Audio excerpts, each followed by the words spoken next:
the day of the wedding, we get to take out to this pier, and it's beautiful, like overlooking the water, ships in the background. It's on this private island that used to be owned by Pablo Escobar, but that's another story for another time.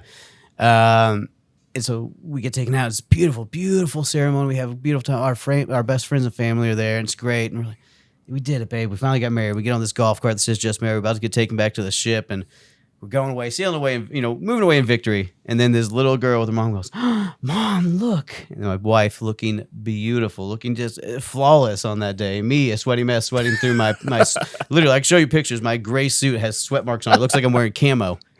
And this little girl goes, Mommy, look. A prince and a girl.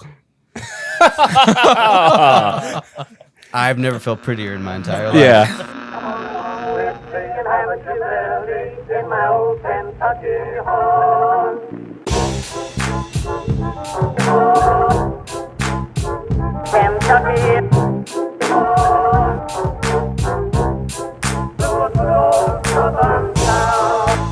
Hey everybody, welcome to another episode of the Kentucky Commons Radio Hour. I am Michael Moeller, joined by David Satterley, Meow. John Ronayne. David is a human being, not a cat.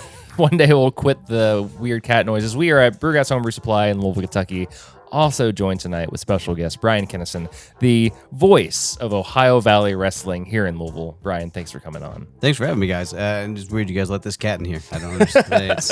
Yeah. Well, there's usually a dog in here, but Frankie's out today. Yeah, Frankie's out today. He's slacking off. Bryan, we're going to hear everything about you and OVW and where you've been and where you are and where you're going. But until then, before then, David, tell us a little bit about this top of the show beer that I brought. Yes, you brought a very nice beer for the top of the show beer. I am pretty sure that the two of you have never had this, but this is a raspberry tart from New Glarus up in Wisconsin. We will have just been getting back from New Glarus when this episode premieres, and I will have bought several more of these by the time we come back. And I think you pulled off that grammar, so good job. Thank you. I went to school one time, and I still have nightmares about it. So I still do have school nightmares sometimes, to tell you the truth. But yeah, so we are going to Wisconsin for Great Taste of the Midwest, great beer festival in Madison, Wisconsin. And then just slightly out of Madison, Wisconsin is New Glarus. And we have actually I've never had the opportunity to go there. I've had their beer quite often, but it's going to be fun, just straight from the draft lines. It's going to be good. It's a teat. It's a pretty beer. But they're really good about their fruit additions. This one, Raspberry Tart, is probably the most accurate description for what it could possibly be. This is like a year-round varietal, I believe. They do all kinds of cool stuff with apples. They do a lot of R&D projects with sour beers. The campus is allegedly just absolutely beautiful. Apparently all like Bavarian-like and whatnot. I thought you were going to say haunted. I was so ready for you to say allegedly haunted. It's like, really, tell me more. It's allegedly beautiful. Yeah, no, allegedly beautiful is anticlimactic. But I'll be the judge. Bryan, have you ever had anything from New Glarus before? I have not. I've actually been to Wisconsin several times. Have you guys been before? We have, yeah. Yes. I've never been to New Glarus. Have you? Oh, Been to Wisconsin. Yeah. have you guys ever been to a Wisconsin beach? Mm-hmm. Yeah. I had no idea that was a freaking thing, and my wife took me to one when we went up there for a Dave Hero show. Absolutely beautiful. Yeah. No one's ever told me. We went to Look at you, John. the little Door County, which is like that little weird appendix thing that sticks up into what lake is that? Probably Michigan there. I can't picture what side it's on. Yeah. But yeah, it's beautiful. Yeah. It's beautiful. Absolutely blew my mind. I was trying to find. Isn't it cold for there's beaches? a beer up there too that's absolutely fairly hot in delicious. the summer. If you guys end up finding Third Place, Happy Place, it's a fantastic, crisp, light, fruity IPA they have up there, Okay. and it's Wisconsin brewed, of course. I think Madison is in Door County. Maybe. Door County is off on the coast. Madison, I think, is just in the central area. It's like a couple hour drive from there. I lived in Madison, Wisconsin for a little bit. Okay. Well, I'm gonna eat cheese curds and drink a lot of beer, so It's going to be a good trip. I'm pretty excited. But yeah, wanted to bring this beer because I knew that just a couple days we'll be visiting this place in person. So, and the other reason is I know that you tend to like fruited sours, and we'll get to more of that later, I think. Yes, we'll get into that. Yeah, I got a little surprise for all of you guys. It hurt me a little bit to do it, but It'll hurt my intestines later, after all these sour beers. All right, cheers, y'all. Yeah, cheers. Very jammy, beautiful color. Tart aroma, but the jamminess kind of, to me, balances out the acidity of it. It's not super, super, sour. no, it's a jammy sour. I think it tastes like something I would spread across toast. It's really, really good. they get if you like hang on to them for a little while, they start to get more tart and more tart. I've seen people mix like prosecco with it. I've seen people mix orange that juice sounds in this. really good. They do another blend called Serendipity that's got a couple fruits in it. I've seen this mixed with Serendipity. That's more of an apple-y type deal, but I mean, they knock this out of the park every time. Raspberry is one of those kind of like subtle flavors too. It's kind of like strawberry. It can be just kind of hard to capture because it's such a fermentable, like little delicate fruit glucose molecule or whatever. But this tastes like fresh raspberries. This tastes so good. Oh, Nailed it. I want to show my ignorance, but you guys can educate me here. Now, you mentioned, Michael, I like sours, and you're absolutely right. Thank you for understanding my sensibilities. I see this is called a tart, though. Is there a difference between a sour and a tart, or is that just a different way to say sour? I would say it's probably a branding thing. Technically, Okay. sour would usually imply that there was some bacteria involved in the fermentation. Okay. Some like lactobacillus or other things like that produce lactic acid, which is where the tartness comes from. Sure. But these days, all the terms kind of get thrown around more as like, marketing stuff. Like I know a lot of the stuff Atrium does that they call their like tart or sours. Some of those are like kettle soured, which means you kind of like sour your mash, almost like in like sour mash whiskey or whatnot. Okay. And then you ferment it out and boil it and stuff. Traditional sour beers, you make the beer and then you add those bacteria afterwards to get that acidity. These days, this is spontaneous though. was it? Yeah, Cool. All of theirs are. So they don't actually build a culture, or they provide a culture, but that culture has been harvested over batch from local microflora. So it's from the essence of the region. They have big I vats. sound like a giant fucking nerd. They have big vats of beer, Yeah. and they just let the Wisconsin air just go into it and drop all these little bugs and bacteria into it, which end up making it what it is today. You can almost say they're haunted by the previous generations of Allegedly yeast. haunted Yeah, by allegedly. the And then they previous sit in oak, usually neutral oak, and that actually seeps into the wood. So then when they make the next batch, that culture lives in the wood and can go back into the start of the beer and hopefully produce a result that's repeatable, but things change. Like those soups they've been cooking for 60 years. Like the Yes. broth it changes out but stays the same. Exactly. Yep. Got it. Just like that. Which that sounds so gross, honestly. I'm just keeping it real. It does, but then someone eats it and they're like, this is the best Yeah. broth I've ever had. Yeah, I'm like, yeah. yeah, it probably is. Like, it's the way a skillet gains flavor after so many different things grilled on it. Like you're never going to get that char, that history flavor any other way other than eating 6-year-old soup. 100%. So, Brian, you were a former stand-up comic. You joined OVW in 2019. That sounds right. Yeah, but you started as a kind of a backstage interviewer. Oh, I didn't even start as that. No. No. So you guys know, Dance and Stevie J. We actually started seating our very first night there. Oh, wow. Yeah, because I talked to Al and told him we were interested in working together and coming in and helping out however we could. He's like, yeah, sure, come in TV and we'll start figuring something out for you. So you and Steve joined together? Well, yeah, 'cause so That's really cute. I'll give Honestly. you I the- didn't know that. I'll give you the TLDR version. No, give us the regular. Yeah, go for it, man. on. We got time to kill. Okay, all right. Well, it all started. So Steve and I met at PNC, and it all does involve like Steve because we ended at the exact same time, like you said. We started at PNC together. I hated him. I literally walked in and was like, this dude's a fucking asshole. I hated him so much. You can read that chemistry on screen even to this day, I think, sometimes. It's weird how that works out. So I didn't like him. Then just one day he said something about Ring of Honor. I was like, what? And because back then Ring of Honor still hadn't gotten to where everyone was talking about it too horribly much. You had to like actually be into wrestling. So I was like, let's start talking. Then we became buddies. And then a little while later, my friends over at the Destination Comics and the DNN Destination Network, they started doing a podcast network.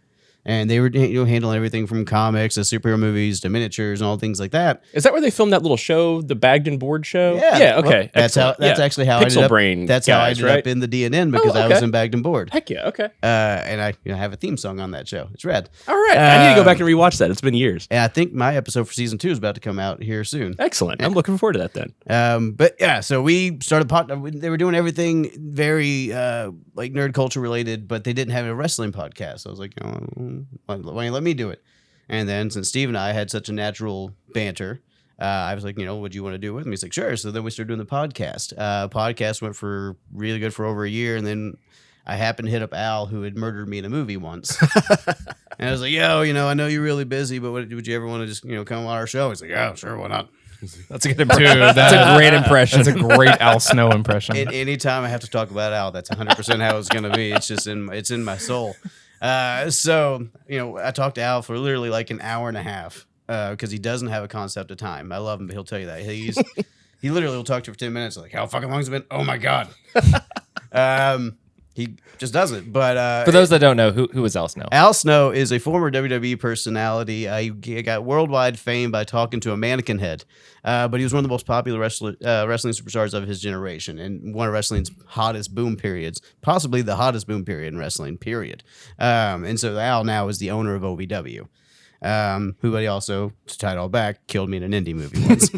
So then I hit him up, asked me on the podcast. He said, sure, yeah, let's do it. But we did the podcast. And then afterwards, I texted him, I was like, thank you so much for your time. If you'd ever want some guys, maybe working with, like, yeah, come in, let's talk. So I went and met him. He thought I was gay because it was like one of the first things he told me. Oh, that wasn't one of the first things. I was going to say the first things he told me like 6 months later. That's not the first thing somebody tells you. But he said, because I wore a cardigan and tucked in my shirt. Oh, I see where he's coming from, honestly.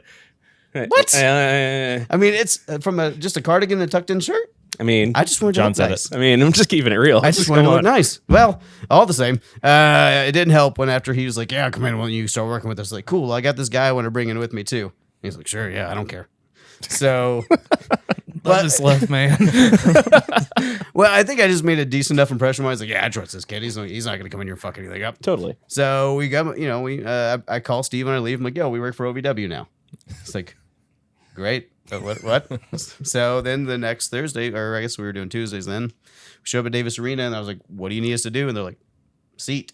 We're like, okay, so we were trying to get people seated, and you guys have been at OVW. Some of the fans are very strong-willed.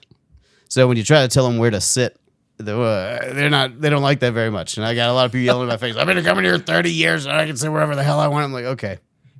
So about 30 minutes into it, I looked to Steve. I was like, I think there's other stuff for us to do here. I don't think seating is our end-all, be-all. I don't think customer service is our end game. I've been I got a picture of the scene, too. You guys just dealing with, boisterous, angry, couple beers in fans, and two men trying our best, like a fly holding on to a Volkswagen in traffic. We just we're like, I'm not listening to a guy in a cardigan. And they're passionate. Exactly. Here's the thing about OVW: if you go once and then you go a second time, the people that you see the second time were there the first time. Everybody there are they're all regulars. Yep, and that's what's beautiful about OVW is the fact that it's very much the way ECW was when it's an old wrestling organization in Philadelphia that took prominence when WCW and WWE were warring. The fans become part of the organization. The organization becomes part of the fans. It's a living, breathing organism. And so they're invested in everything you do, but then you become invested in having them invested. So you do whatever it takes to give them that product that they come back week after week after week for. So it's a very self-feeding ecosystem, which is really interesting. You don't get it a lot of places. And I think OVW is special because we do weekly television. We do stories every week that tie through. And you don't really get that anywhere else in the country. So we actually give you something to come back and be invested for. Yeah. Sorry, I didn't mean to go off on a tangent. No. That's what. And so how'd you guys make the next transition? And did you do it together? We did. All we right, did. all right. Steve and I very much have been a tandem. And honestly, for the benefit of, because I mean, the saying is you can make friends in wrestling or you can make money. Luckily, I came in with a friend. So I don't have to worry about making any more. If I lose all the other ones, at least I'm walking out with that one. Yeah. But so yeah, we kind of went back to the drawing board and we're like, okay, we're not going to fucking seat anymore. We're just not going to do that. What do we do? What can we do? What's not being done? And at the time, we realized social media was kind of lacking. No one had really taken up the mantle there at OVW, and we're like, can we help? And they're like, sure. Yeah, what do you have in mind? So we had decent enough phones, and we were like, well, let's just film some random stuff. And the very first video we did, you'll see Steve in it, because the women's division was also sorely lacking at that time. Great division, but it wasn't getting a lot of attention writing wise. Just not a lot enough TV time. So that's where we came up with social media as well. We started working the women's division, and they were basically getting the TV time on social media that they weren't getting on TV. So the very first video we ever did was with a woman named Jaylee. She's actually the girlfriend of one of the Outrunners. Oh, nice. She was our women's champion at the time, and Steve was her bag boy. And that was our very first video we ever did. And Al was like, "Oh, this is fantastic. This is what we need." So we're like, okay. So we started doing more and more of those. And again, we started with the women division, and bless like Callie and Brittany and Jaylee and Megan and all these women who really, like, when we came in the door, we didn't know jack shit. We didn't know anything, and we're like, but we want to help. Let us maybe try to do something. And they were all so great about it. They're like, yeah, okay, let's collaborate. Let's figure it out. Let's do some weird stuff. And it took off. And the women's division became probably one of the hottest things on the roster at the time because they were given the freedom and creativity on social media that TV just would not allow. And they're trying to make a name for themselves too. Absolutely. Yeah. So you're helping them help them. Absolutely, absolutely. And that's the thing. They all had so much talent. Like, as soon as we hit record on the camera on any of them, they all had so much talent, but there's only so much TV time. And especially then when we only were doing 1 hour episodes, there was very limited TV time. So, this was the opportunity to still make a name for yourself, to get in front of the OVW audience and honestly get in front of Al. Because Al, as much as he can do, he can't imagine everything. So if we record this thing for social media with a new character idea or something like that, and he sees it, he gets to see it in a real digestible way instead of trying to imagine it himself. It's a way he's right in front of him. He can watch and go, oh yeah, I can do this and this. I can add this to it. It gives him an easier window into it. And then he gets him excited and he moves that over to TV, which we saw happen a few times. So that's how we, in a way, I think got mixed into the writing process as well, as we started just writing it anyway. Mm-hmm. And so then we kind of transitioned into the writing team. And then one day, Adam Revolver, because we were doing all these backstage social media things, he was like, guys, I don't really want to do the TV ones anymore. So next week, I think you guys are going to do them. We're like, yeah, Nice. Well, we laughed at him. We're like, yeah, sure. Okay, whatever. Because we hadn't had that big of a responsibility before. And then the next week we show up and he put the camera in our hands. He's like, all right, guys, these we need this pre-tape, this pre-tape, this pre-tape. Go make them. And then we started filming TV for the next little bit. And then we started doing a commentary for the dark matches. Sorry, I know I'm just kind of going through. This is great.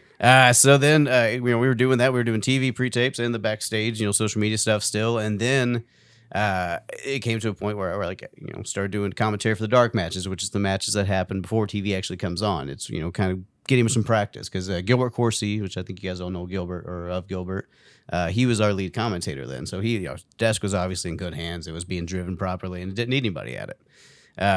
So we were doing dark commentary just to kind of get our reps in. And then one day Al came to us afterwards because we went back, we came back to the curtain. We felt good. We're like, all right, now. It's like, all right, guys, you can't do commentary on the dark matches anymore. We're like, when my first reaction looked at Steve was like, did you say a curse word? like what happened? And he's like, no, guys, you're fine. I'm going to give you your own show. That's a good one. Right, we're like, open with that. Yeah, open with that. I love that. But he didn't want us to host this show and do commentary for it at the same time. He thought the juxtaposition, going back and forth to our own voices would be weird. I think he just knows how to create suspense. I do think that a little bit was to make our stomachs drop. Because I'm sure he loved the moment of us going, hold on, what? Why? What do we do? But then that's how OVW Overdrive happened. And I don't know if you guys ever got to catch the magnificence that was OVW Overdrive. It was... do you ever remember old Super Mario show back in the day with Lou Albano? Yeah. That was what because when I was like, think of the concept, that was what we came up with. We wanted to do something entertaining and kind of fun to hook and drag you through the matches. So we would open up every week, blah, blah, blah, blah, kind of hint at what the storyline between Steve and I is going to be. Then here's a match. Then when you come back, we further that storyline a little bit.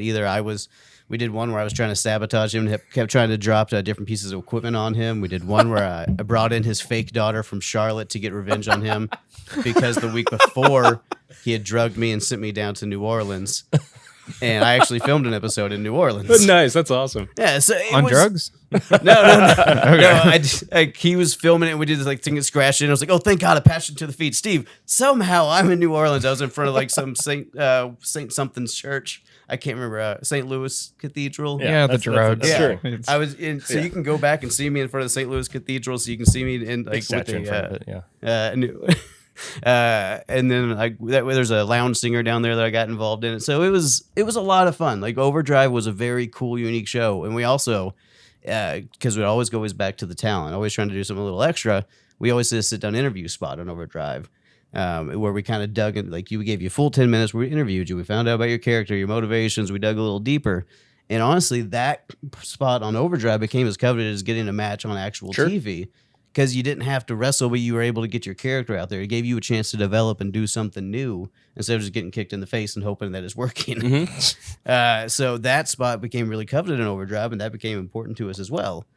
So that show was just really, I think, very groundbreaking, and it got a lot of people's attention. Just unfortunately, it didn't last near as long as I would have wanted it. So, despite all these innovations that you just talked about happening over the last few years, it's not like OVW just started 10 years ago. It's been around for a very long time. Oh God, yes, yeah. Just because I'm what I've just told you about is literally spit in a bucket of what OVW has done in the last 30 years. So, what is OVW historically? Sure, okay. OVW is about a 30-year-old organization that was started by a man called Danny Davis. Older than me. Yeah. Oh gosh, I'm old because I'm older than OVW. We don't need to go in age. What is age?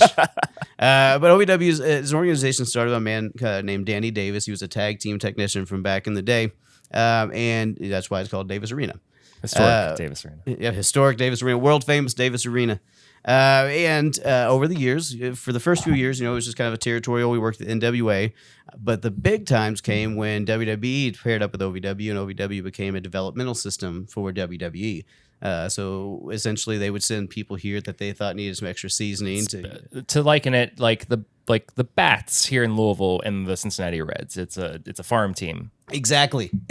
We were a farm team, but our farm team was really damn good. I mean, it had people like John Cena, Brock Lesnar, Randy Orton, Cody Rhodes, who's out there tearing it up right now, Sheldon Benjamin. I know I'm forgetting one of the big four. Yeah, I was going to say Dave Bautista, Drax the Destroyer himself. So the list goes on. I mean, hell, Big Show. There was literally a time, and you mentioned Batista. That's great because there was a time Dave Bautista was so undefeated in OVW, so unstoppable, that they literally brought in Kane at the height of his popularity to beat him. Who's now a mayor, by the way. But Really? But that's amazing. It gets even better because Kane couldn't beat him on his own, just a mere demon man. Because what happens when he can't beat him and the undefeated streak's about to continue? In Davis Arena, back row Louisville, Kentucky, freaking Stone Cold Steve Austin comes out, hits him with the stunner, and ends the undefeated streak. Wow. Right? It's just on the back road in Louisville, Kentucky. And that's what was really cool then about you just never knew. I mean, we had all these big names coming in and out constantly. Mark Henry, Big Show were added to the roster, taken out. You had Jim Cornette, if you're a Cornette guy, he was running for a little bit. Paul Heyman was there. The mastermind of a lot of things was there. I mean, it was the Harvard of professional wrestling. I mean, hell, CM Punk was there. I mean, if you want to get like who's relevant now, it's a who's who have come through OVW. I heard Rashiki got his start there. Who is Rashiki? Rashiki. Oh, damn. Is that a mixture of Rikishi and the baboon from Lion Is it King? Rikishi? Yeah. Is it? Oh, okay. Well, I mean, Rashiki. It's older than me, so I play my card. That's my mulligan. But Rashiki. I'm gonna make a character. I'm gonna find a wrestler and I'm like, you're Rashiki now, bud. And it's all for you, Dave. So WWE eventually, though, they did split. Obviously, they went down to Florida and did with Florida Championship Wrestling and turned it into NXT, and that became what it is today. OVW then had to kind of re-identify themselves and redefine ourselves and found Impact Wrestling. Obviously, Impact Wrestling, was started by Jeff Jarrett and really came to prominence a lot in the last probably 4 to 5 years. But even then, we're doing really well. You had people like Sting, Kurt Angle. You had some really big names. There were, Kevin Nash, Hogan, I think, was involved with them then. So we then became the kind of their developmental, which wasn't obviously as great as WWE, but it was still good. It's still being connected to a nationally or internationally recognized organization. But even then, that fell apart after a while. So then it came, what is OVW just going to keep trying to leech off everyone else, or do we become our own thing? Mm-hmm. And that's where the push has been probably the last 5-6 years or so, has really been redefining OVW as a solo act and doing it our own way, on our own terms, without having to siphon anyone else's popularity. And I think that there's going to be an opportunity here in a little bit for folks to really get to know OVW all around the globe. Yeah. Oh, do you want me to go ahead and talk about that? If you're comfortable with it. Sure. We'll bleep it if it's too soon, but yeah. No. You're good. The trailer's out. So, yeah, OVW last summer, which feels like 50 years ago now, we had the privilege to be followed around by some Netflix documentary. Well, it's a BBC documentary crew to make a show for Netflix.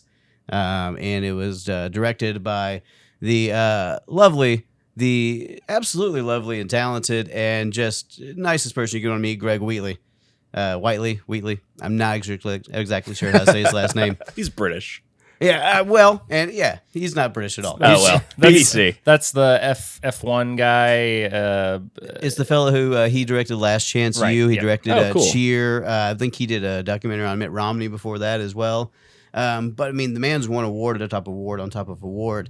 But you would not know it from talking to him. Sorry, I'll talk about that in the series itself in a second. But the dude itself is just It's an impressive resume. It is, but when you talk to him, you would have no idea. He's just so genuinely nice, and he's one of those people like he's just warm. Like when you see him, like you're like, I'd like to hug you because I'm happy to see you. He's just got that kind of air about him, and then the documentary. My wife and I were following a little bit, so I think that's exactly the kind of person you want on the other end of the camera. Someone that's actually genuinely warm and compassionate, and Not trying to stab you. yeah, exactly. And Kick you you get in the that face. you get that sense that if he does feel like he's went too far, that he himself is going to pull it back. He's not going to squeeze you for content. The entire crew was phenomenal. Just top to bottom, they were all super professional, and honestly, we befriended several of them and still keep in contact with them. But the documentary itself is going to be something, and I think, like you said, Michael, it's going to really open up a lot of people's eyes to OVW and what we're doing and what we can do, and it's really uncharted territory. Mm-hmm. You know, it's trying to talk about going to a bubblegum planet. It's like, I have no idea what to expect. What I think is it's just, in addition to being great for OVW, it's going to be great for Kentucky as a Commonwealth and as a state. I'm really excited to see people look at us in a different way other than just, bourbon and baseball bats and basketball. And, what we try to do is beer too, but like, there's no reason why wrestling can't be involved in that too, especially given the pedigree of names that you just disclosed a little bit ago. I mean, this is a historic, it's a great organization, and it's only going to go up from here. Yeah, absolutely. I mean, even with the names that I've said already been through there, the names we have currently. I mean, you look at Layla Gray, who's currently killing it in AEW. Mahabali Shira, millions of followers online and killing it in Impact Wrestling. And Mr. Spectacular, Jesse Goddard, of Big Brother fame. EC3, former WWB superstar. We're not lacking in talent. We're not lacking in, current day names.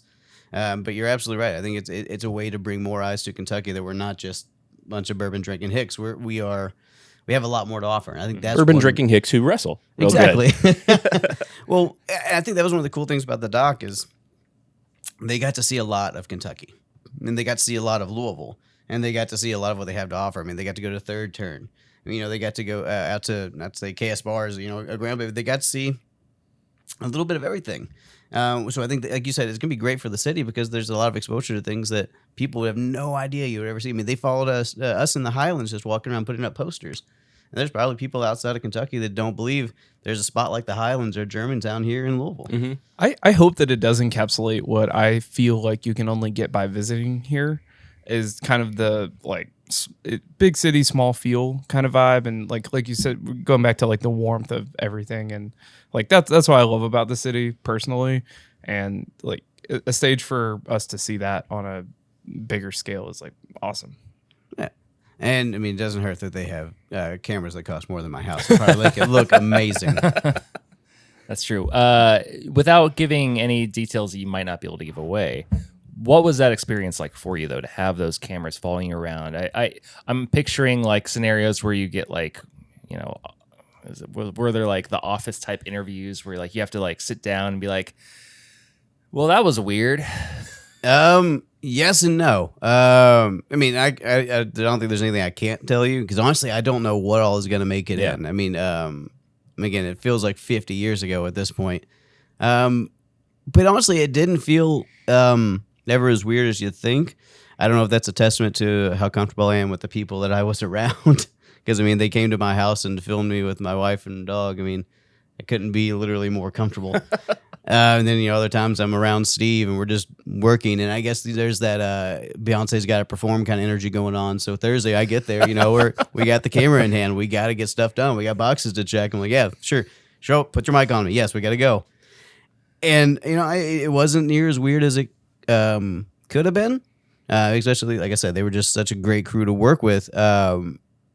but I guess it did sink in a little later on. Like, I guess after they left and, my wife and I are sitting in the house alone. It's like, so our couch is about to be on Netflix, huh? So 1 million people are about to see our fridge, huh? That's something.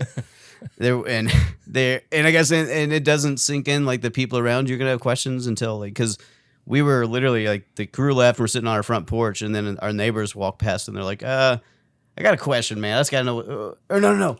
Sorry, that guy was irrelevant. I told him, sorry, I just messed up my best story. I'm so sorry, guys. I screwed it all up. No. We're sitting inside. We are sitting inside, and one of the producers does the thing where she touches her ear, and she goes, hold on, what? Say yes. We're like, whoa, what just happened? And she goes, oh, one of your neighbors just asked if we're filming an episode of Cheaters. That's great. So our neighbor, and that's just one of those things, like, our neighbors all saw, like, these vans pull up, dot crew, all these cameras come out, and they have no idea what the hell happened. Yeah. And that's very surreal to think about. It's very, and honestly, like, the film itself is not the thing I think about now. I think about, like, the guy at Kroger that I buy bourbon from is going to see my wife and I on the show and go, oh, hey, it's them.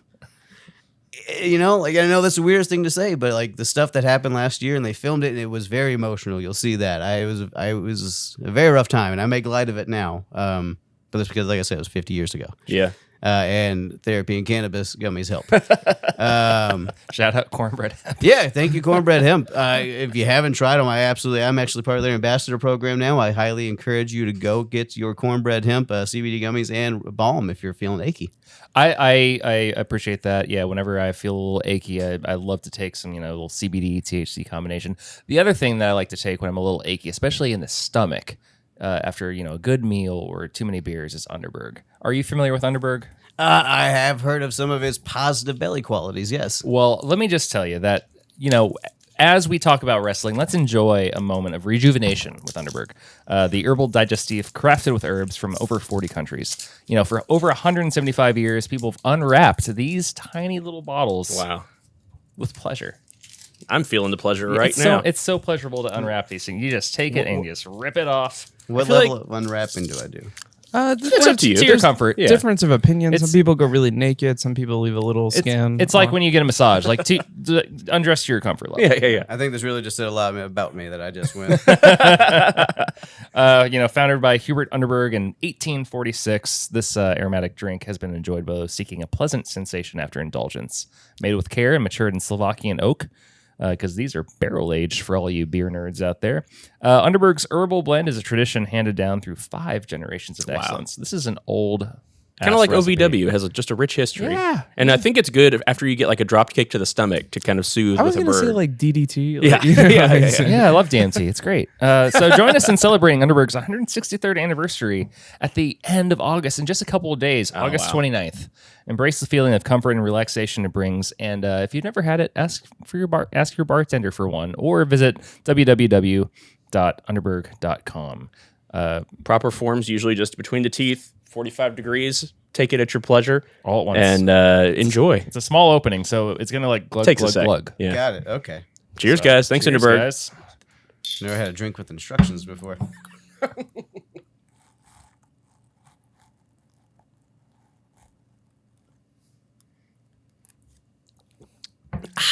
That Underberg. is great. Bright and alert is how I feel after taking an Underberg. Always. And Brian, what you do with these, and this is what I like to do with if anybody's ever taken Underberg for the first time. Yep. I let them keep the caps. Oh. Do you know why? No. Because you can collect these caps, kind of like Pepsi points or your Marlboro points or whatever, and collect those caps and turn them in for prizes later on. Incredible prizes. They have little- really good swag. Like the top of a Blanton's bottle. Yeah. You get all the exactly. letters, you get that stave. Yeah. Okay. I normally just like put them in my pocket and then find Forget them when about I do my laundry. So It's better than $20. Like if you put them in your pocket, then you're just like, I don't really remember what's going on. But I appreciate that you think I'm at a point in my life where I don't know where every $20 bill I have is. well, the 2 I have are in my pocket. that's absolutely right. We enjoyed that raspberry tart a little bit ago, but we hear that you brought a beer tonight to share with us. I did. Now, you mentioned before I have an affinity for sours, and you could probably be a little more specific, and a real affinity for Atrium Brewing Company's pastry sours here in Louisville. It's favorite spot of my wife and I. If you haven't had their food, especially their new menu, Derek's is absolutely cranking out some gems right now. So I brought you boys a little Mangorita boy. Oh, yeah. It is a mango. I don't know if I'm going to read this right. So it's a fruited sour with mango, lime, and salt.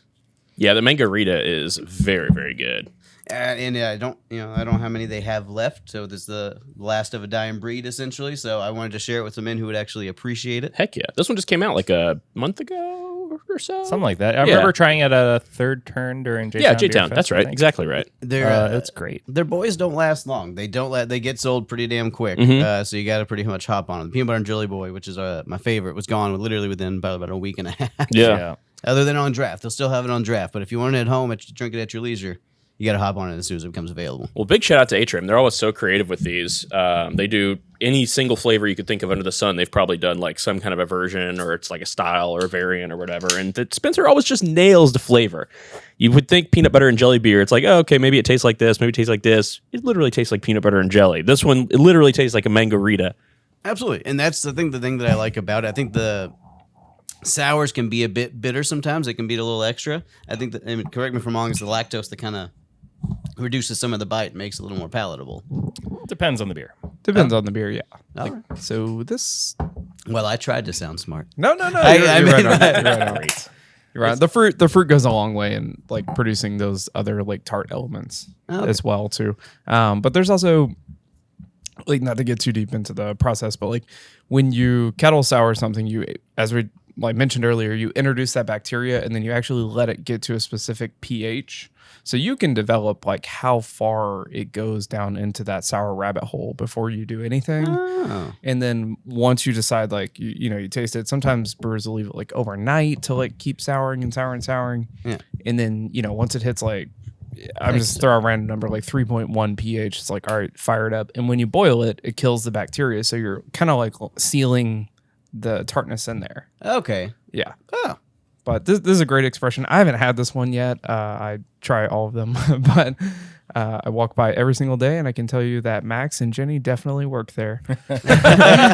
See them all the time when I walk the dog or run past. Yeah, we are about a mile away from them right now. So It's actually one of the reasons we're most grateful we bought a house in Germantown. 100%. Is the accessibility.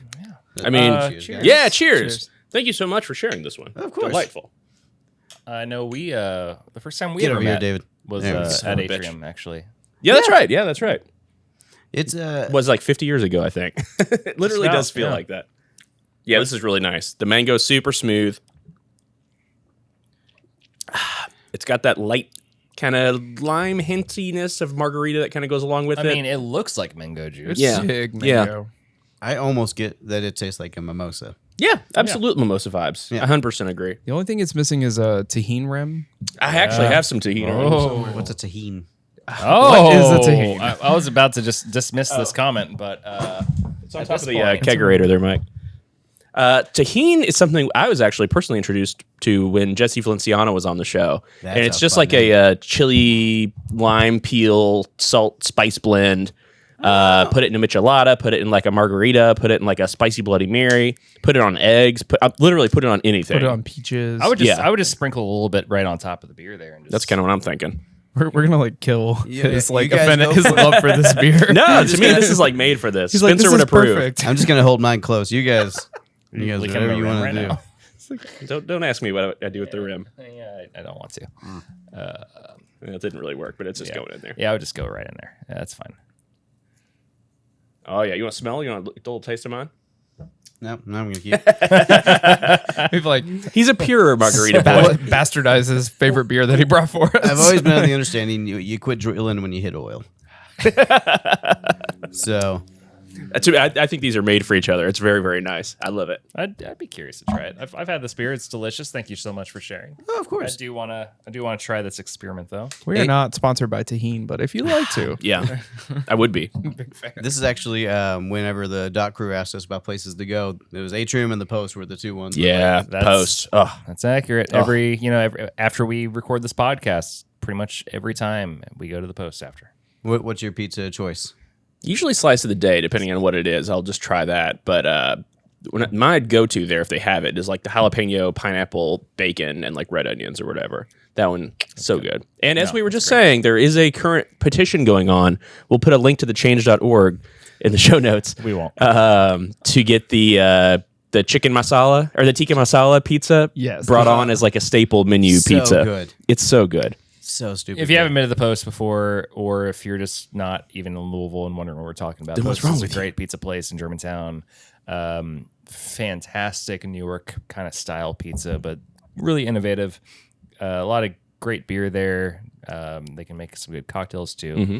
Old Veteran Post. Would recommend. Old AmVets Post, where they produce like, you know, pizzas of the month that kind of like can range anywhere from chicken tikka masala to Chicago dog. That looks good. So to the dainty day like bologna sandwich and pizza, potato chip and mustard pickle pizza, which was delicious. Delicious. If you don't like it, then you must be wrestling with a lot of different emotions. Yeah.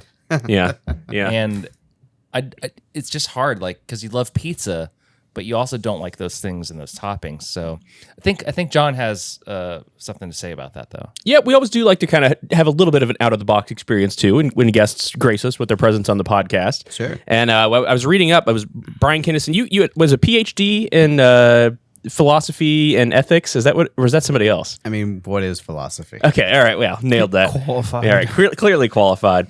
Well, just since you are somebody who deals with a lot of people's emotions, you know, around the OVW studios and all that kind of stuff, we have prepared a little segment for you. Maybe you could call it like an emotional intelligence quiz. Maybe you could call it a Turing test. Maybe you can just call it what we're going to call it, the Wrestling with My Emotions segment. So we've got some philosophical conundrums for you here. Okay. And so we'll just kind of read you, the situation of the prompts, and you can give us your interpretation, your feedback, what you think the correct response would be. Think things like trolley problem kind of situations, essentially. Less death. Good thing I took my cornbread hemp, so I'm going into this nice and calm Yeah, and relaxed. excellent. I will say I was looking up some like classic philosophical like conundrums earlier, and they're all fucking terrible. It was like your child's dying of cancer, and there's a kid in the other bed who you could steal an organ. Like it was really dark. Oh. It went down a very dark road. Anne Frank is hiding in your like Good thing closet. we're not isn't doing it? that. Yeah. Good thing we're not doing that. Yeah. So anyway, we've come up with some that we think are a little bit more up your alley. Sure. Our up first your prompt alley. we're going to call Brian. for the children. You are an eyewitness to a crime. A wrestler named Chris has robbed a bank. But instead of keeping the money for himself, he donates it to a poor orphanage that can now afford to feed, clothe, and care for its children. You know he committed the crime. If you do nothing, he will escape justice, and these kids' mouths will be fed. If you go to the authorities, there's a good chance he'll go to jail, and that the money will be returned to the bank, leaving a lot of kids in need. What do you do? Now, I'm assuming you mean Crixus. Crixus, yeah. Well, I didn't want to put him under the bus. No, It's you're like fine. a He means Minecraft Rashiki. You version. can't put them in Rashiki. Rashiki. He means Yeah. Rashiki. You can't put Crixus under a bus. He'd lift it. He's very English strong. is my third Nah, language. man, let him go. Let those kids eat. No, no. Come on, man. That's an easy one. That's the wrong answer. There's no right or wrong answer. yeah, no, You are now going to jail, yeah, too. no. Well, I'm bucking the system. No, I agree with you. I think Yeah. that is the right move. It doesn't matter what we agree. There's no right or wrong answer. It's fine. Yeah, he's a Scottish Robin Hood, and I respect that. Yeah, exactly. You guys on the same page? Yeah. Yeah. Those banks have insurance. Those kids Exactly. need food. All right. Our next question for you here is called Sarcastic Friend. Your friend has a great sense of humor. However, sometimes his jokes involve making fun of others in inappropriate ways. This friend, we'll call him Steve, will point out a physical flaw or look for something odd or different about a person and then make unkind comments. You feel uncomfortable when your friend does this. Do you call them out, just laugh along, or is there a third way? Shit, man, are you in the locker room? I mean, Wow. He's looking into a mirror. Yeah, no, I call him out. And I can say that because that's exactly what happens. okay, I like it. The direct approach. Yeah, exactly. Yeah. It's wild you called it Steve. Nail on the head. That was just, again, hypothetical. I think we generated these from ChatGTP, so that was just what it came up with for some reason. Well, Who no, knows? I mean, not to peel the curtain back too much. Steve actually, we do a lot of filming backstage. He keeps things together because of his abrasiveness. So, because someone will be like in the mirror, no, I got to get this. We're like, no, you look like shit anyway. It doesn't matter. Don't take any time. We got to get this done. and you will see their soul crushed, and they'll be like, all right, I'll go film. That's fantastic. But it works. It works. All right, well, if you're ready, we have another conundrum for I you. get excited. The sound of one fist chopping is the name of this philosophical inquiry. You see Big Zo sitting in the locker room looking despondent. What's the matter, BZ? You ask. He shakes his head and answers. I wanted to see how it felt to get hit by me. So I hit myself in the throat with a spinning knife-edge chop, and it hurt. Am I weak or strong? How do you respond? You're strong. The only man that can hurt you is you. Plus, it's Big Zo, maybe. I think you nailed it. Yeah, I think that's good. it. Yeah. You are strong, sir. Our next question. Bad kitty. Your lunch keeps going missing at work. You're pretty sure this guy, maybe his name's Al, keeps taking it each day. Do you confront him, report it to the HR supervisor, or come in tomorrow with a cat food sandwich, or just keep quiet? Ooh, I'm tempted by cat food sandwich. Are we talking But dry Al- or wet cat food? I mean, that's up to you. I would go wet, personally, if it was me. But Al would know I was doing it, and he would eat it and look in my eyes without blinking. Well, what would he say? Nothing. Meow, It meow. would be No, silent. no. But what would he say? While he was eating it? Yeah. Nothing. You would just be the crunch. It would be the... No. What would he say after? What, Al? I think Mike wants an I impersonation. do want an He just wants impersonation. that classic impersonation I want an again. impression. I'm trying to think of what Al would respond, but no, I mean, I would call him out, and I would assume it would be something like, "Yeah, I ate your fucking sandwich. You don't eat your fucking sandwich anyway, you fucking man. I love handles. Buy better cat food. Yeah. I run this fucking company. I'm here every goddamn day. I deserve to have a sandwich if I want it." Al would never do that, though. I think he would ask me for my sandwich. I don't think he'd ever actually eat my sandwich. Hey, can I have your sandwich? Yeah, it's cat food. Like you can have it. I'm fucking eating cat food all the time. I mean, on the road, you eat cat food. You eat something, you eat whatever you can get. You go to the gas station, they're out of food, you get cat food. You eat for a week. I'm here for it. I would not surprise me if he stretched his food out by adding cat food to it at some point in his life. And You got to that's get not- those gains. That's a lot of protein in that. It's a lot of protein and it's thrifty, and that's not knocking him. That's you got to watch your money on the road, It's basically just tuna, you know? Yeah. especially just tuna. It's sweet potatoes and salmon. Taxing decisions. Hypothetically, you're involved in a small business and you can claim outrageous business expenses while on the road. Since the IRS does not have many auditing facilities, you realize that you can claim a number of expenses that may not be legitimate. Do you do so in order to pay lower taxes, even though you use the same roads, hospitals, and schools as all of the other people? Is this one for me? It's for all of us. It's for all of us. No. I'm not smart enough to get away with it wholesale, and I acknowledge that about myself. Yeah, sure, there's morally conundrum as well, whatever. But I just couldn't get away with it, so no, I would just, Always pay your taxes, folks. Yeah, pay your We always taxes. pay our taxes at OVW and LAT. Come on. Always pay we actually pay more taxes just to make sure. We had a little extra. I pay more taxes Yeah. than most people. That's why you actually hire a shady accountant, and then they can take the fall for you. Sup, dog. Freya the Slayer corners you aggressively in the parking lot. Why is Goofy considered a person and Pluto considered a pet when they're both just dogs anyway? How do you respond? Oh, wow, that's a good one. I think it's more. First, Freya, I understand why you're upset. There you go. Your frustration it resonates with me, and I see that you're having some troubles. But if I'm stuck in a corner and have to guess, Goofy does seem more sentient and mildly less capable, but however enough to pass the threshold and to be accepted into society. Pluto, not quite the dexterity or reliability of Goofy. I mean, Goofy can cook, and Pluto can't. I think that's a really defined line as to the difference maker. And again, understanding your frustrations, Miss Leia. I think Goofy's bipedal too. So True. Yeah, it's the upright walk. It's there are some telltale signs. I mean, we're all a little bi. He identifies as a bipedal. Pluto chooses to identify as a dog. I just respect their choices that they've made for their lives. I don't think so much their choice as it is evolution's choice. They're clearly on different planes of planes of existence is wrong, but planes of Sure. Darwin has had a hand here at some point. exactly. I think Yeah. it's Walt Disney's choice. Yeah. Yeah, I think so. So you're saying Walt Disney was a furry? He just had a dog written into his Yeah, show. I think Fair. he took that a little far. All right. Nietzsche's noodle nightmare. Nietzsche famously claimed God is dead. But as you sit down for dinner with your lovely wife, you find a noodle in your spaghetti shaped suspiciously like Nietzsche's mustache. And it prompts the question, if God is dead, who's overseeing this pasta pot? Do you see it merely as a trifling coincidence in a blank universe where nothing matters? Or do you take this as evidence that maybe the universe does have a saucy side? Gonna go with the saucy side. I'm a firm believer in God and something on the other side. So I'm always looking for that anything to be like, okay, yeah, there it is. See, I can cling on to that. That's tangible. That's a thing. Sometimes in ridiculous ways as far as noodles are concerned, but sometimes in larger ways. So yeah, I'm clearly going to go on the more optimist side and on the more this was a deliberate sign sort of thing. Perfect example. Sorry, I don't mean to keep going off. Yes, of course. Let's go. If we don't talk about Ewing at least one time in the podcast, it's a failure. So. Well, now you guys all know I'm married, which is a miracle within itself. That should have never happened. So we met on a dating app. And I kid you not, then I was done with it. I was at a very passive aggressive point in my life. I was like, I'm done with this. I'm kind of done with all these half conversations, and then not talking to that other person. They don't. I'm just kind of done with all of it. I just kind of want to do my thing. I want to, I'll brew beer. I'll start a garden. I'm gonna do me for a little bit. I'm gonna delete this fucking app. I'm giving myself 10 F words, and I think I'm halfway there for this episode. Fair. And there was this I don't know, it's this smallest internal voice, and it's like I heard it, but I felt it being like, just give me 24 hours. Like, like a guy that I contracted who hadn't finished the job. He's like, just give me 24 hours. I was like, all right.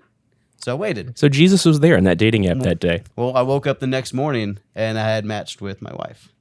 Wow. The very next morning after just getting, and again, it was a very significant, tangible feeling of something being like, just, God, give me 24 freaking hours, you idiot. And I don't want to say like I forced any hand or anything like that because I don't believe I would ever have any sort of power, and it's ignorant to ever assume that. But I think something happened, and then something told me just give me a freaking day. And the next morning I woke up and met my soulmate via digital. But so I'm always saucy side. Saucy side. Yeah, exactly. I like it. What dating app? Tinder. Guys, I heard Tinder's pretty good. I was really hoping Farmers Only was coming out with that. Well, I'm working on my own dating app. It's going to be called Tough. It's going to be for those who Tinder and Bumble didn't work out for. And then every time you try to reject somebody, it just comes back and says you're matched, and the picture of your dad comes up, and it says, beggars can't be choosers, pal. I love it. I'm so here for it. So Tough. I'm so here for it. That's your new dating app. Tough. All right. Well, we've got one more for you, and thank you for indulging us in this segment here. This one's going to be called Brain Games. All right. So you discovered that a coworker named Matt Jones, the host of Kentucky Sports Radio, has set up a secret laboratory in his basement, and through a variety of completely unethical actions that would never be accepted by the scientific community, he's unlocked the secret to human cloning. In his madness, he has created dozens of brainless and seemingly unconscious human clones for the purpose of harvesting their organs, which has now saved hundreds of lives. Do you report your coworker to the proper authorities and let the justice system decide his fate, or do you allow him to keep the secret for the sake of those that could yet be saved? Okay, now I got questions. Let's go. Who's he giving these organs to? What sort of organization or setup does he have that he has a market for these already? You ask him. He says, I know a guy. Have you ever listened to KSR? I mean, he's got people. No. He's keeping it vague. I need a Dateline episode on this entire scenario to really give you a full answer. Shannon got that new liver a couple weeks ago. That's what I'm saying. You don't just drive in and get a liver. There's recovery time. There's beds there. In Mexico, you do. Well, okay, fair enough. All right. No, okay. In this scenario, because if you're going to Mexico to get this done, I'm turning the guy in. But I'm assuming the medical society is going to pick up, the technology, the advancement. Well, I think he did some really unethical things in order to. So it's kind of like a Mingala type situation. It's pronounced Mingy. Yeah, the beef jerky. You know what I'm talking about. What? How questionable are we talking? Are we like we're talking Nazi doctor fingernails? Stuff? Oh. But all right, thanks everybody. Here's my question: Matt Jones, ladies and gentlemen.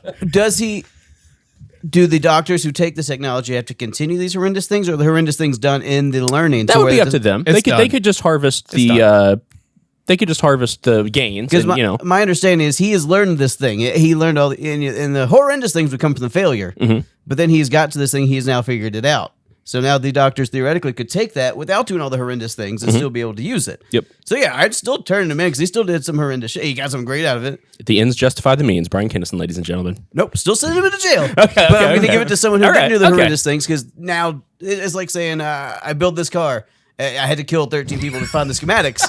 But now it runs. I'm like, yeah, well, you're going to go to jail for killing those 13 people, but that's a really great car, and we should still use it because no one else has to die. Well, the Nazis invented the interstate highway system, and we're still going to work every day.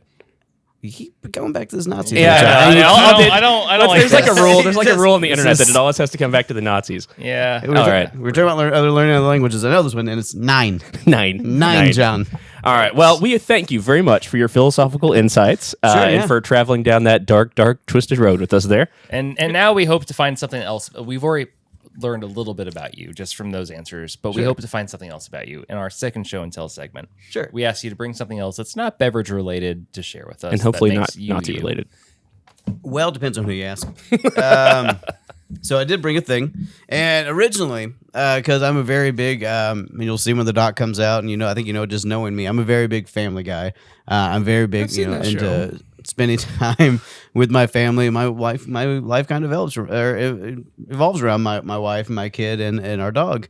And I'm not ashamed by that. I make a lot of hard decisions, and that's my barometer. And it's sometimes got me in a little hot water. Sometimes it's had me standing up to people and they understand where I'm coming from. So it's a gift and a curse sometimes, but I wouldn't have it any other way. And so originally I was going to bring a picture of the four of us. But I thought that's kind of a cop out. I felt like that was, it's a picture. It's like, because I'm a family person, here it is. So I'm going to do something a little sweeter, with a little more nuance, a little more sauce, if you will. Okay. So this is our little Oswald the Rabbit figure. We got this together, my wife, our child, and I, and yeah, absolutely. And we got it while we were traveling. So the big thing with it is, as a family, we love to travel. We love to see different things. We love just to kind of check out all the nooks and crannies. And we got this in LA at the Funko Pop headquarters. Nice. And it's just a little travel experience that we have, but also we go to Disney a lot. We've been to Disney several times as a family. We've been on Disney cruises. We got married on a Disney cruise on a Pablo Escobar island, which is a whole different story on its own. Oh, hello. And we're, so it really encapsulates a lot of things that really make our family whole and make us what we are. And it's really, with Zig, he knew me in the joy of his life, and Ash came in after he was already in double digits. Or no, just before, but he was sentient. He had a brain, and she came in and took a job she never had to, and had to get to know this kid. And they really bonded over traveling. Like we went to Chicago to do like the Polar Express. We surprised him with a Disney trip, and you could see like just talking about traveling and going to Europe because he's really interested in that. That really built their bond. And so when we go places, it's like we're a trio. It's not like two parents and their kid. We really do everything as a group. And I think the traveling and going to Disney, going to LA to the Funko Museum was where we all three like really, really, really thrive. But because we have another son and he's furry and much shorter and brown and black and white, Sure. also because Oswald's an animal and leads it, while our son is mildly animalistic as a beagle. But yeah, it really tied all those things together that I think when I think about my family and I think the things that make my heart soar, it's literally just us exploring the world and whatever comes next together. That's beautiful. Where does Steven sit when you guys do that? Does he like in the back? He's been with us actually a few times. He's like, hey guys, can we get McDonald's? You're like, no. Man, I kid you not, one of the most fun vacations I've ever taken. And Zig didn't go on this one. It's probably for the best. We took Steve and his wife to Epcot. Oh, yeah, but that was fun. The Food and Wine Festival. Ooh, that was a lot of fun. Beers around the world. Yes. Yeah. We had some like cinnamon cider, like froth thing in Canada. It was one of the best things I've ever put in my mouth. And you can just imagine Steve and I wandering around Epcot just. And so we got to a proper point of drinking in the day. And so when we first got to OVW, you guys know who Rhino is from WWE and ECW and all that? Yeah. I interviewed him backstage once. I was like, you just won the title. How do you feel? He said, I feel great. And it's just the way he yelled it at me. I feel great. It's like, okay. So when we were in Epcot and we reached a certain level of inebriation and food fullness. Hell yeah. That we were like, we're both just a couple of rhinos. We feel great. Just being a couple of rhinos. I love it.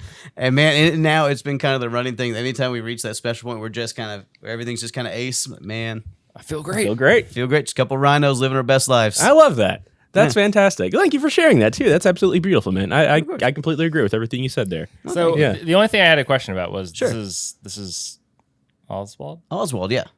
and not Mickey. Not Mickey, Not no. Mickey. Zig, who's our son, he not big on Mickey. Not he likes kind of a little off the beaten path sort of things. He's a very, I gave him the kind of the Audrey Hepburn kind of a thing. Be whatever you want, just don't be boring. Mm-hmm. And he's really became his own person and just likes what he likes. And he's not a big Mickey, but he loves Oswald. He might be upset that they treat Bluto like a dog and they treat Goofy like a human. It has come up in the household. It has been discussed. I mean, now have you all watched together as a family group the classic Who Framed Roger Rabbit? Oh yeah.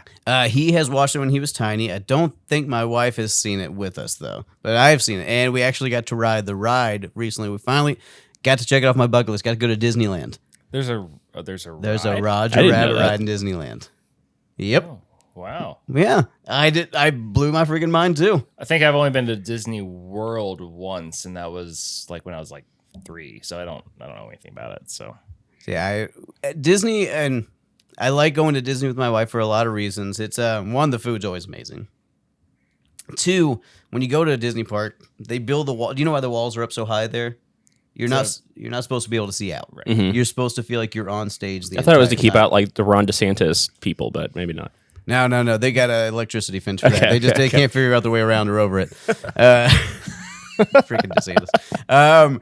But it really immerses you, you know. And I'm not crazy about like all the characters and stuff like that. I get there's some I find more fun than others, but it really immerses you, and you can really forget everything that's outside of it.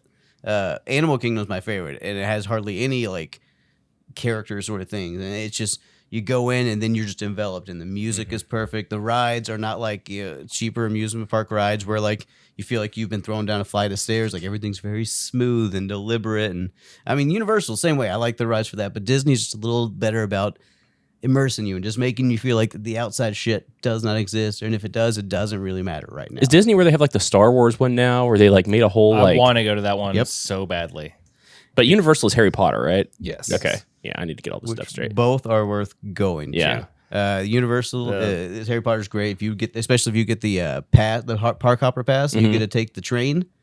The train takes you from between Hogwarts lands, and the windows. That sounds fun. The windows themselves are like they generate like images. And Yeah, stuff like yeah, that, yeah. So you see stuff as you're going from station to station. Now the Star Wars Galaxy Edge is one that I want to go to. That's on a list. I don't personally care about Disney World that much, but if I can go to the Star Wars land, I think it's Galaxy Edge. Galaxy's Edge. Man. I feel like if Mueller went there for like 3 days, you would come out and like actually be probably a Jedi Yeah, maybe. or a Sith. You know, whatever you choose, whatever path you choose. Depends on the Kyber crystal. you know? Sure. Yeah. You get to build a lightsaber there. You know that, right? It's amazing, man. I took Zig to do it, and it's a whole theatrical thing. You feel so like Dang, I wanna into go. it. It's awesome. It's pretty rad, and you can build a droid. There's a bar. Oh, yeah, I heard about the bar. A recent guest of the show, Chris Johnson, you mentioned Disney Cruise earlier. He went on a Disney Cruise, and he was explaining to me the process of that and just how large those things are. And just like, oh yeah, we saw a movie and we went to like 11 different bars and it was fun. And like he admitted that he was there with his girlfriend's family, I think, but at the same time they were pretty much excluded. Like they were just doing their own thing because there were so many things to do. Sure. And Shout out Disney Cruise. I think. oh yeah, Yeah. Hey, come on. Give us some tickets. We'll promote it. and Disney, to be fair, is the only cruise line I've ever been on. I'm about to go on the Norwegian cruise to Alaska here in a couple months. But Disney, man, I will say, everything's included. Like everything's included when you pay for it. Everything's included, other than your alcohol. But yeah, you're right. You can go see a movie. There are Broadway level plays like every night you're on it, and they're freaking amazing. They're so good. When we were on there, Frozen 2 was about to come out, or had just come out, and we were able to watch that in the theater. Like, it's very, very cool. And there's at least 20 different themed restaurants and bars throughout the entire thing. And then you got some of them have go-karts. There's water slides. Like if you can't find something to do, there's something wrong. I saw some like infographic on the internet where somebody like superimposed the Titanic, like the most giant ship, with one of these like modern cruise ships, and it's like 7 times as big. Yes. It's crazy. Well, and the benefit, especially if you're going on a Disney cruise and you have kids, you just let them go because you're in the middle of the ocean. No one's going to take your child. Like, it's a very safe environment to be on. Sure. So you can take, and the clubs they have for them, man, especially if you're a Star Wars fan, they're unfair how cool they are. Because like they literally have pods you can sit and interact with and fly something in video games. Now And like, this is pod racing. right?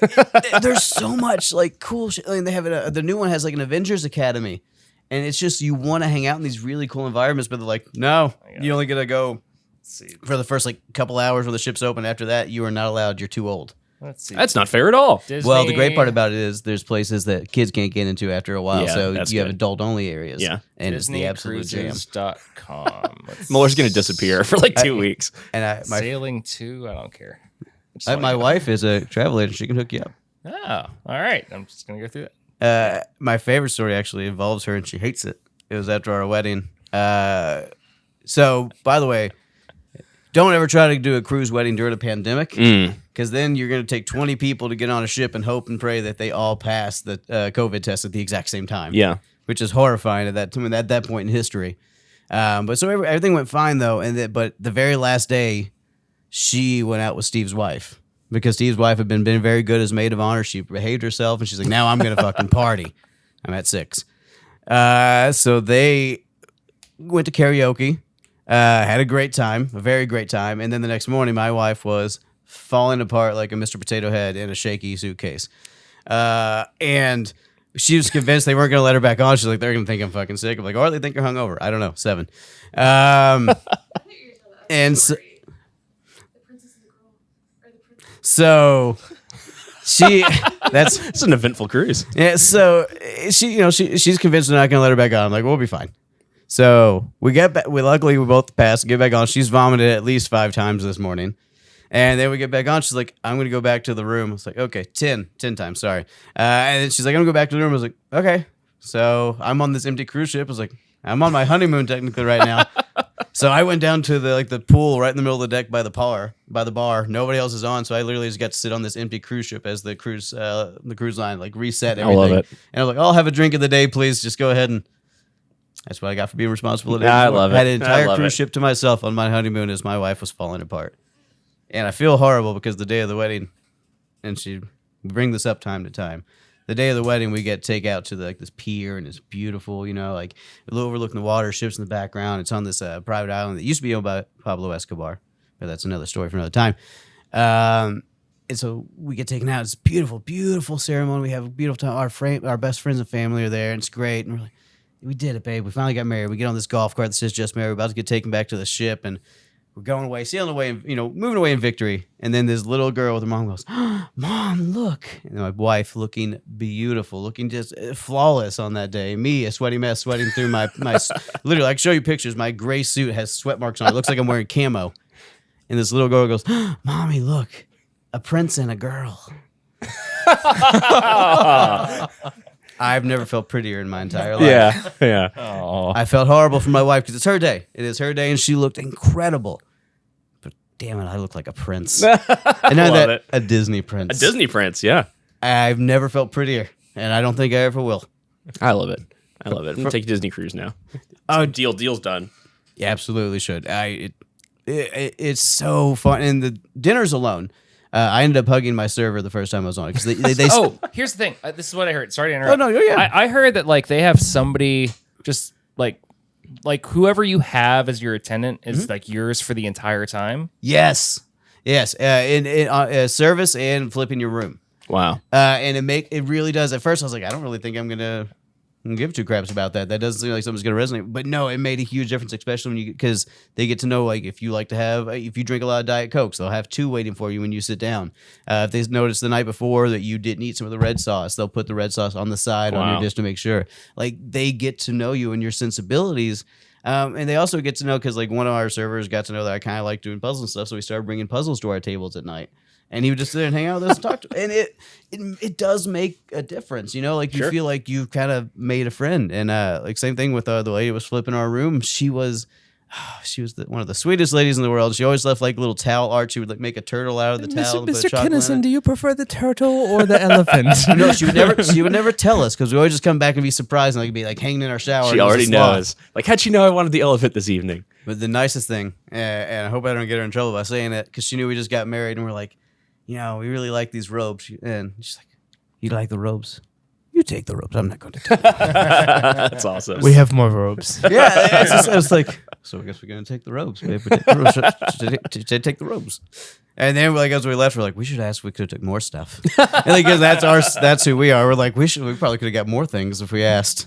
Because the thing is, if you get married on a Disney cruise, especially, they treat you like royalty. Everyone knows who you are the entire time. You get to walk in front of everyone for everything. That little girl was probably a plant just to enhance your experience. Honestly, I wouldn't be surprised. You know what? Worth the extra money. Totally. 190%. Your lovely wife paid for the make my husband feel fancy package. And now she continues to pay for it. Yeah, forevermore. In perpetuity. There's a lot of good memories there. Thank you for sharing those. Yeah. Unrelated, but one of my favorite memories is that last year you and Stevie J sat at this table and announced the Beer Week collabs for us in a great video that we did.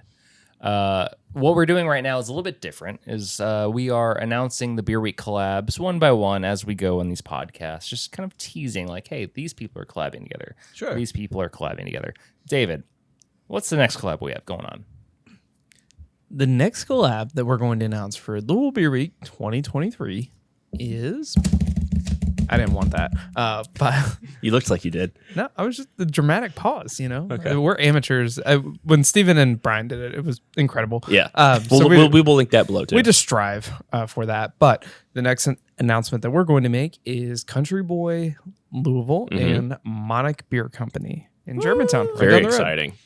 So, Kind of a shakeup too, because Country Boy new into the Louisville market, just with their little tap room on the river in the River City Market down there, And the Omni, yeah, in the Omni, and the Monarch, like OGs of Germantown, Schnitzelberg.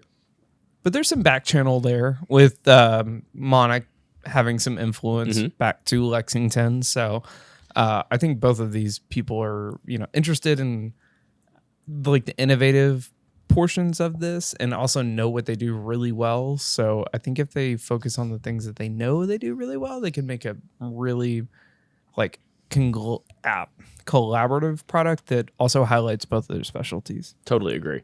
Yeah, I'm excited to see what they come up with. A little bit of legacy of Scott Hand in both of those breweries, all the way back to the Alt-Tech days. Brian, have you had a chance to visit the new Country Boy in Omni yet? I have not yet. We're going to have they're going to be at Davis Arena more frequent now that they are actually in Louisville, though. Yeah. DH and CJ are both fantastic fellas, and they've made some fantastic brews. And honestly, now you bring up Monarch, I'm hoping that in this collaboration that you see some of Country Boys. Red River Gorge inspired beers kind of coming more of their IPA line because I like their Cougar Bait. I like Shotgun Wedding. I just feel like they're ones inspired by the Gorge. You witness the citruses and such are just freaking good. Yeah. Cliff Jumper has always been my when I think Country Boy, I think Cliff Jumper. Like I'm not a blonde ale fan, Yeah. but I think like the single hop pale ale is probably right in my lane. I think that's what I like about Country Boys. They have a little bit of something for everybody. That's what I'm really excited about the Omni location is that they're going to be bringing things into that spot that it's not in distro. So unless you're going to Lexington to try these things or Georgetown, you're never going to have these things anyway. So all of a sudden you have 10 extra beers on a 20 draft line that you've probably never heard of before. Yeah. Same thing with High Wire up here on Barstown Road. Like majority of the beers on their draft list, I've never even knew they had, and I never saw the majority of the cans they had there, like actual out in the wild. So that's my little plug to actually go these places locally. They actually go to the bars themselves, especially Atrium. I love you, Atrium. Atrium's good. So I don't mean to segue out of it. We love Atrium. I just love them a little more. Yeah, I mean, by the time this will have came out, we will have already been to Asheville. The three of us. We're dragging John this time because John has never been on a trip with Michael and I. So we're taking him. We're doing a collab with High Wire on Nashville, and we're gonna bring that back here. Maybe a little trail mix, double entendre there. I won't give away too many secrets, but I'm excited for this collaboration. I'm excited to go back to Asheville. Do you guys have like a mix you listen to, or are you more of a podcast while driving sort of crew? Like, what do you guys do? Both. Michael likes to subject me to KSR, so I just, Oh dear God. yeah. Hardcore history all the way, baby. No, it's KSR, but it's also just like random podcasts. I know, just like okay, this is like music inspired, so we'll listen to this one. Well, I'm going to turn the whole drive down into a business meeting if you guys are making me go. So there will be no podcasts, only productive business discussions. or the rewatchables with Bill Simmons. It's gonna be great. Sure. We'll listen to the movie. Speaking of Shortcasts. productive business, Anheuser-Busch, the most hated person in beer, possibly, managed to do something that no sales reps have ever done. They've sold products that don't sell to anyone, including ShockTop. They sold ShockTop. That's absolutely unbelievable. Yeah, in a move earlier this month, Tilroy Brands announces agreement to acquire 8 beer and beverage brands from Anheuser-Busch, fueling Tilray's future in the U.S. craft beer industry. Tilray is a global cannabis lifestyle and consumer packaged goods company. They announced that the company has entered into a definitive agreement to acquire 8 beer and beverage brands from Anheuser-Busch. And some of those brands include... There's like Widmer reading Brothers, this press- ShockTop. Who else was on there? So for context, Tilray already owns like Sweetwater. Right, that was their big one. So that this I is not noticed. they're new in they're not new into the craft space. But Green Flash as well, Alpine. But they're acquiring Breckenridge. Breckenridge. I'm sorry, they've also owned Breckenridge. The new brands established, as I read the press release, it's in very tiny font, are folks like ShockTop, Breckenridge Brewery, Blue Point, 10 Barrel, Red Hook, Red Widmer Hook, that was Brothers, one I remember. Square Mile Cider Company, and Highball Energy. This is a big move. Tilray was one of those like stonks that I invested in. Oh, really? Because like they were like, yeah, Wall these Street guys are bet style moving. Yeah, stuff? this is all Wall Street bets. But When you were like sundial growers and like whatever. Yeah. yeah, but they're picking up brands that like, for my local influence in Louisville, Kentucky, have no relevance to the standard beers. I don't go, for example, to the Post and see. I might see a Breckenridge, but definitely not a Blue Point or ShockTop or anything like that. So that's kind of, one of those deals where like, are they defeating the evil of AB and reacquiring these brands, or do they even exist in the space of like craft beer relevance? I mean, obviously all these things start with intention of being small and, local centric. We talked about the last episode about Anchor, 2 episodes ago, a ton about like their expansion and how they came out to the market in a national sense. And they're still, a slight underling that Anchor could be acquired by, somebody that wants to invest in their local space of Anchor and understand that their influence is that and still preserve that national brand, but really highlight it as a destination, which is kind of what we think about when we think about Louisville breweries. Like you say, Atrium, that's awesome. Like getting somebody interested in that is, always something we're working on and interested in promoting because of its uniqueness. So, And the one thing those brands all that they acquired do seem to have in common is like the nostalgia factor. Like they're all pretty quintessential, like early, mid, late 2000s, like the breweries that you were looking for when you were first getting into craft beer. So maybe they have a play in mind. Maybe they kind of want to take those brands and get them kind of more hyper local, re-engaged with the markets, like the Anchor, model could lead you to believe or expect maybe, or maybe they have some entirely other play that they're wanting to do with that. But and some of these were just a product of the craft beer boom. I mean, 10 Barrel was not really a product until I want to say like mid 2010s or so, and they exploded, but they benefited from having a major distribution market and being able to be wide and not deep at all. I will say a trend that we are seeing, and Michael and I saw it in Nashville. I have the article on my kitchen counter, but breweries that have been bought out, they're being bought back by the original owners. maybe that's now. their plan. They're going to hold on to them and try to sell them back So to it's the like, owners. if somebody wants to give us like $2 million for Kentucky Commons Radio Hour, like, I mean, okay, but like give us 8 years and we'll just buy it back from you. Yeah. No big deal. That's just, sorry, my side hustle's AC. That's actually what you're seeing a lot in the HVAC business as well. A lot of private owners sold out to umbrella companies a few years ago because they're in a boom. Because the larger umbrella companies saw, they're maxing profits right now. They're double what they sold last year, so they went and bought a bunch of companies.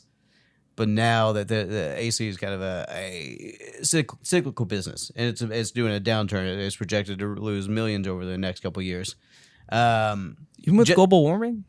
That's a new product. So you're going to see in the next few years, when the economy's bad, or when the economy's good, you buy new. When the economy's bad, you fix it. You're going to see a lot of fixing old stuff right now. You're going to see a lot more insulation in the next few years, and you're going to see people buying new units because it's going to be cheaper fixes. But that's kind of the exact same thing. Now, these umbrella companies that bought these companies at their peak and now see everything starting to peter off, now these people who sold their companies are coming back and buying them for a quarter of what they sold them for. Right. They just took a couple years off, went down to the Bahamas, got on a boat, and they're coming back buying the exact same company that they knew how to run. It's just easy. They were on Disney cruises the whole time. Yeah. So I mean, I think that happened just really today in the sports world. I mean, ESPN they had bought Barstool Sports, a while ago, and then they just essentially sold it again back to Dave Portnoy. Wow. I don't like Dave Portnoy, but this is just news that happened. I'm not saying anything. But they sold it to him for essentially like $0, just to be like, all right, this fun. isn't for us after Yeah. all. Here you go. We're gonna develop a new like betting system on the side for us, ESPN Bet. And you just have fun with Barstool after all. And he still cleaned out in the initial buyout, right? Yeah, I'm sure. And now he's back doing what he knows, and he's just making it's a smart business move. It really is. And Everybody knows the ESPN's rules. owned by Disney, so just so everybody takes note. Yeah. Yeah. It all goes It's back all to the back mouse. to Disney. It's a cyclical business, guys. Bryan, thank you so much for coming on tonight with us and just telling us everything about what's going on. Do you have anything that you want people to know about coming up in the next few weeks, months, seasons? Sure. Yeah. I mean, make sure. Well, in September when that documentary hits, we definitely want you guys all to watch Wrestlers on Netflix. You might watch me. You might see me cry. So make sure you tune in. Wait. Is that the name? Yeah. Wrestlers? Yeah. Wrestlers. So generic. Well, Well, If it doesn't exist, then that's going to be great. Yeah. you get exactly what it says on the tin. It's Yeah. right there. You're like, oh, Wrestlers. Okay. Easy peasy. Get what you pay for. It says chicken salad. There's chicken salad in the tin. Tuna salad. And then, oh, really? Cat I'm a food. chicken salad guy. Cat food. Cat food. Fancy feast. It's got protein. We're also going to be at Gaslight September 15th and 16th. We're back at Third Term Brewing. Excellent. Oh, yeah. I love Greg out there. Love Jason. I miss Miranda. Breaks my heart she moved down to New Orleans. But yeah, we're going to be at Gaslight, so definitely come hang out with us. And we're going to be at KS Bar in the beginning of September as well. So just kind of keep an eye on that OVW summer tour. We're hitting everywhere we can. We're actually going to be back at Lynn Family Stadium. We're going to do another night of the Luchadors as well. Beautiful. And then also, if you can't make it down to historic Davis Arena, if you don't live in Louisville, is there a way to watch OVW? Oh, absolutely. If you can't find a way to watch OVW, you're not trying. We're on Fight TV every single week. You can download the app on your phone or your iPad or your Roku or your PC. Or again, if you don't have us, you're not trying. If you're cutting the cord, you're on YouTube TV. We're on Fight TV. Or Fight Network. Sorry, if you have cable, we're on Game Plus. We're on YTA. We're on WPNA. We're on Astound Network. So there's a lot of ways to find us, and if you just Google OVW Wrestling, and you'll be able to find out how you can see us. The easiest way to do it, though, our flagship is Fight TV. They carry the whole 2-hour program. On some of our affiliates, you only get that second hour, but Fight TV, which a huge shout out to Joel Arkin over at Fight TV. Literally, OVW could not exist on Fight without him. Yeah, Fight is our flagship, and that is the easiest and best way to watch it because you get the entire program unedited. John, what do you got? Well, I'm going to shout out Winemaker's PVC shrink caps. We sell those in packs of 30. You can get them in every color. And I always know when it's cruise season time because I guess on a lot of cruises, everything I'm saying here is a short story that I wrote. It's totally fictional. It was ChatGTP earlier. It's one of these moral conundrums. So you guys can tell me hypothetically if this is good or bad. Hypothetically, it's always cruise ship season when people bring in 2 giant bottles of wine and then they bring in like 4 handles of like Bombay, some kind of booze that they want to drink. Allegedly, in Minecraft, you're allowed to bring 2 bottles of wine onto a cruise ship. So they'll come in here, they'll say, "Hey man, you want this wine?" And I'll say, "Yeah, sure. Just pour this jar." And they say, "You got a funnel?" And I say, "Sure." And then I usually just say, "Yeah, you can just use it here. You don't have to buy it." And so we'll pour the wine out. Again, this is all hypothetical. They'll pour the booze back in. I'll pull out my floor corker. We'll recap it. And then they'll bust out a little pack of shrink caps and they'll reseal the top with a little heat shrink wrap thing. And then they got their booze to take on their cruise. So if there's any other cruise fans out there, that's your little Kentucky Commons tip for the day. And it's the first time I've ever heard of that trick, John. I've never done that. I've never done No, we would never do that. That was completely unethical. That was a test. Yeah, and I'm surprised to hear it. Yeah. Is what it is. I've never heard that being done before, and I don't have wine toppers at home. Like that's new to me. And we would never, ever support anybody doing that. Do that. No, I tell them to get lost if they ever even suggest doing that. Why would you? Yeah. Just deplorable. Deplorable. Straight to jail. Don't know if it's illegal, but it's against cruise policy, and to me, that is above the law. Why would you usurp inflated drink costs? That's ridiculous. You buy the ticket, you take the ride. I agree. Just unethical. Unbelievable. So But yeah, it does- PVC shrink caps. That's my shout out. Yeah, and I'm pretty sure it does work though. David, what do you got? I think in theming with the episode, I'm going to shout out like moral ambiguity. Just like, David Staple. take some time to figure out what you really care about, and if you don't, just don't. I mean, it's fine. That's good advice. I'm not going to go with the theme at all. I've been watching Silo on Apple TV. It's great if you're not familiar with it. It's a cool like dystopian show. Gives vibes of like Snowpiercer and Hunger Games. Is that based off that Hugh Howey like series of novels? Yes. Yeah, those are good. I've never read them. They're good. But I looked into them. Yeah, it's great. There's a whole like staircase spiral thing going on, and things are never as they seem. Great show. Would recommend. Speaking of great shows, be sure to check out OVW on Fight TV. Absolutely. Bryan, thank you so much for coming on tonight. We really appreciate you spending your Wednesday with us and drinking some good beverages and telling some good stories. Of course, I hope they were good. I appreciate you guys having me on. It's always a pleasure. Anytime I get to hang out with the Louisville Ale Trail fellas, you guys, and we run into each other so randomly. And I gotta tell you, every single time it makes me very, very happy to see you all. And I can speak for Dan Stevie J. He gets really stoked about it as well. Yeah, future podcast guest. He's absolutely got to come on. Absolutely. And since it is audio only, we'll also thank El Snow for being here with us tonight. Oh yeah, he's totally here. He's just like, yeah, I've been hanging out this whole fucking time. You told me I was gonna get a fucking microphone. 9. And to make it 10, let's round it out. I had a great fucking time, guys. Thank you so much for bringing me on. I had an awesome time. Legitimately, I love hanging out with you all. Thank you so much for having me on. Thanks, Bryan. Take care. Thanks, Bryan.